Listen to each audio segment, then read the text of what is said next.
আপনি তো এখনো ওখান থেকে ফোনে কথা বলতেছেন, একটা প্রোপাগান্ডা ছড়াচ্ছেন। দেখেন এতদিনে কি পারতেন না? আমি একটা প্রশ্ন, শুধু অবাক লাগে, শেখ হাসিনা জাতির উদ্দেশ্যে একটা ভাষণ দিতে পারতেন না জুমে, ওই আমেরিকা ইন্ডিয়াতে বসেই। তিনি কি করতেছেন? তার ক্রেডিবিলিটি, বিশ্বাসযোগ্যতা এত তলানিতে সে নিজেও জানে তার বক্তব্য লোকজন শুনবে না, তাই নিজেই ফোন রেকর্ড করায়, নিজেই ছেড়ে ওই বক্তব্যগুলোকে মাঠে ছাড়ে। কতটা দেউলিয়া হলে এরকম হয়? আমরা আগুনে সোনা যেরকম পুরো খাদ মুক্ত হয়ে পিওর সোনা হয়, আমরা এখন পিওর সোনা। হ্যাঁ, আর জামাতের ব্যাপারটা বলতেছি, দেখেন বাংলাদেশের সমস্ত রাজনৈতিক দলের দর্শন চেঞ্জ হয়ে গেছে 5ই আগস্টের পরে, এটা আপনাকে স্বীকার করতে হবে। আদর্শিক দর্শন, 1 মিনিটে শেষ করব।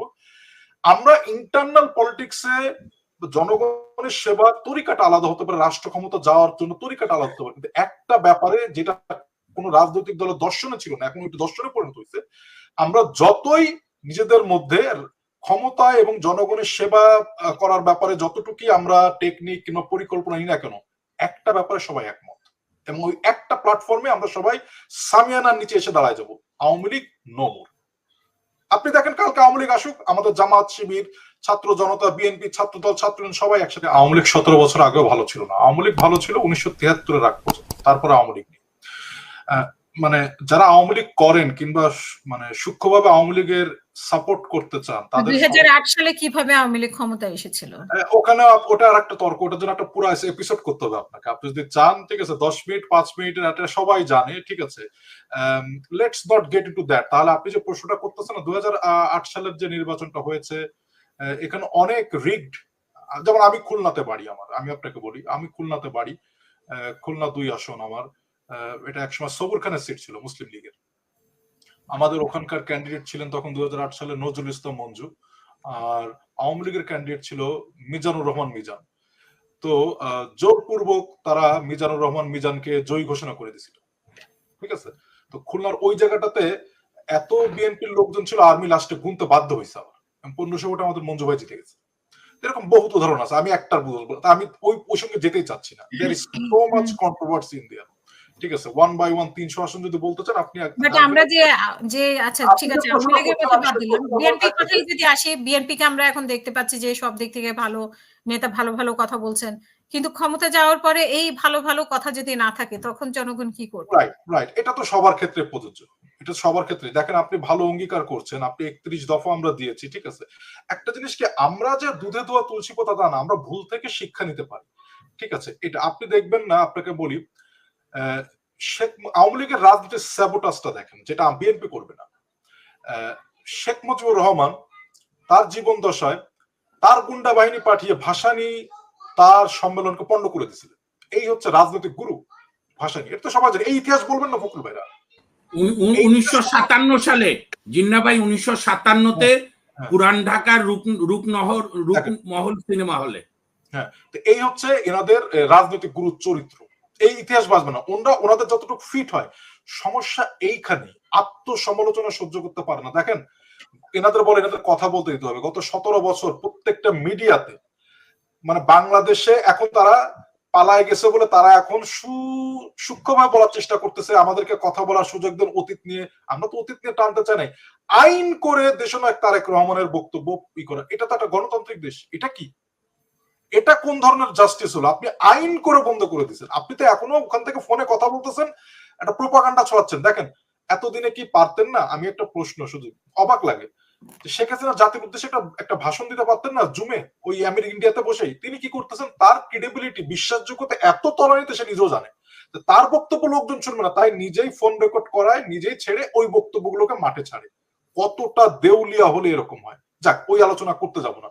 বিএনপি কি করবে? বিএনপি 31 দফার কথা বলেছে। বিএনপি আপনার জাতীয় সরকার ব্যবস্থার কথা বলেছে, যেখানে সমস্ত দলের, দেখুন এই কথাগুলো বলেছে তারা কবে? নট 5ই আগস্টের পরে। এই কথাগুলো তারা বলেছে সে 2021 সালে, তখন 2021 সালের কথা বলেছে। এই আর 31 দফা 2021 সালে দেওয়া হইলো। তো এটা তো অনেক আগের থেকে। কে জানতো 5ই আগস্টের পর আওয়ামী লীগ চলে যাবে, তারপরে আমরা এরকম সুন্দর সুন্দর আমরা এই প্ল্যান প্রোগ্রাম এগুলো আমরা, দেখেন আমরাও শিখেছি। At the end of the day রাজনীতিতে অ্যাবসলিউট টোটালিজম কিছু নেই, এখানে সবাইকে মিলে রাজনীতি করতে হয়। এখন আপনি কাকে নিয়ে করবেন? কাকে নিয়ে করবো সেটাই তো। আপনি বলছেন যে বিএনপি 31 দফা দিয়েছে, বিএনপি বেশ ভালো ভালো দফা দিচ্ছে। বিএনপি তো এর আগেও ছিল, না না বিএনপি এর আগেও ক্ষমতায় ছিল। এটাই বলছি, আমরা কি ভালো আমাদের ভুল দিচ্ছে, থেকে কিন্তু শিক্ষা নিই নাই? বিএনপি যদি তার অঙ্গীকার রক্ষা না করে না, তখন কি আমরা মানুষ আবার যুদ্ধ করবে? জাতীয় সরকার যখন হবে তখন তো বিএনপি এককভাবে সব সিদ্ধান্ত নিতে পারবে না। আপনার তো প্রশ্ন উত্তর আপনার কাছে রয়েছে। আপনি বলতেছেন জাতীয় সরকার যখন হবে তখন তো সব দলের সমন্বয় হবে, সেখানে চাইলেই এক দল সবকিছু করতে পারবে না, তো জাতীয় সরকার হবে না। এটা তো উত্তর দেওয়ার মতো কিছুই নাই। এক, দুই হচ্ছে আপনি যে বিএনপি বলতেছেন আগে যেটা করছে, হ্যাঁ আমি স্বীকার করতেছি আমাদের ভুল ত্রুটি ছিল, আমরা নিজেরা 15 বছর অপ্রেসড হয়েছি, আমরা দেখেছি, আমরা শিখছি এর থেকে। আপনি শিখতে পারেন, আপনি টাইম মেশিনও করে কিন্তু 2001-এ চলে যেতে পারবেন না। There is no such thing call time machine. আপনি নিজে অভিজ্ঞতা অর্জন করেছেন যে সাপে কামড়ালে তার ব্যথাটা কি, তো আপনি সেই সাপের ওখান থেকে সরে যাবেন। আমাদের সেই শিক্ষাটা হয়েছে, আমরা সেটা শিখেছি। আমরা আগুনে সোনা যেরকম পুরো খাদ মুক্ত হয়ে পিওর সোনা হয়, আমরা এখন পিওর সোনা। হ্যাঁ, আর জামাতের ব্যাপারটা বলতেছি, দেখেন বাংলাদেশের সমস্ত রাজনৈতিক দলের দর্শন চেঞ্জ হয়ে গেছে 5ই আগস্টের পরে, এটা আপনাকে স্বীকার করতে হবে। আদর্শিক দর্শন, 1 মিনিটই শেষ করব। আমরা ইন্টারনাল পলিটিক্সে জনগণের সেবার তরিকাটা আলাদা হতে পারে, রাষ্ট্র ক্ষমতা যাওয়ার জন্য তরিকাটা আলাদা হতে পারে, কিন্তু একটা ব্যাপারে যেটা কোন রাজনৈতিক দলের দর্শনে ছিল না, এখন একটু দর্শনে পরিণত হয়েছে, আমরা যতই নিজেদের মধ্যে ক্ষমতা এবং জনগণের সেবা করার ব্যাপারে যতটুকুই আমরা টেকনিক কিংবা পরিকল্পনা নিই না কেন, একটা ব্যাপারে সবাই একমত, এবং ওই একটা প্ল্যাটফর্মে আমরা সবাই সামিয়ানার নিচে এসে দাঁড়ায় যাব, আওয়ামী লীগ নো মোর। আপনি দেখেন কালকে আওয়ামী লীগ আসুক, আমাদের জামাত শিবির ছাত্র জনতা বিএনপি ছাত্রদল ছাত্র সবাই একসাথে, দিনের বেলা যত মারামারি আমরা করি না কেন, নো, এইটা একটা কমন পয়েন্ট। আপনাকে সর্বশেষ একটা জিনিস বলি, ইউরোপিয়ান ইউনিয়ন কিভাবে সৃষ্টি হয়েছিল জানেন? একটা কমন পয়েন্টের উপর ভিত্তিতে। সে কমন পয়েন্ট বলে দিই, আপনারা যারা ইউরোপে থাকেন, আপনি নিজেই থাকেন, ইউরোপিয়ান ইউনিয়ন নামে কোনো সংগঠন ছিল না। এটা ছিল যে ইউনাইটেড কোল, মানে আপনাদের কয়লা আছে না, তখন তো বাষ্প ইঞ্জিন ছিল জেমস ওয়াটের, তো কয়লা ট্রান্সপোর্ট যাতে তারা খুব সুন্দরভাবে করতে পারে, তো এই জন্য ইউনাইটেড ইউরোপ কোল ইউনিয়ন হয়েছিল।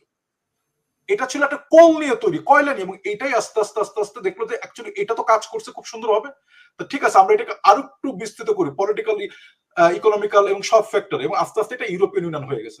ব্যাপারটা হচ্ছে কি, আশার বাণী এখানেই যে আমাদের বাংলাদেশের সমস্ত রাজনৈতিক দল শুধুমাত্র আওয়ামী লীগ বাদে এক দর্শনের, এক, নো মোর আওয়ামী লীগ, দেখবেন এখান থেকে আস্তে আস্তে আরো কুড়ি ফুটবে, ফুল ফুটবে। এবং তারেক রহমান সাহেব বলছেন জাতীয় সরকার যখন বলেই দিয়েছেন উনি, এখানে বিএনপি এককভাবে স্বেচ্ছাচারিতা করতে পারবে, তাহলে তো বলতো না জাতীয় সরকার, আর সেই সুযোগটাও থাকে না। যাই হোক, আমাকে আজকে কথা বলার জন্য ধন্যবাদ।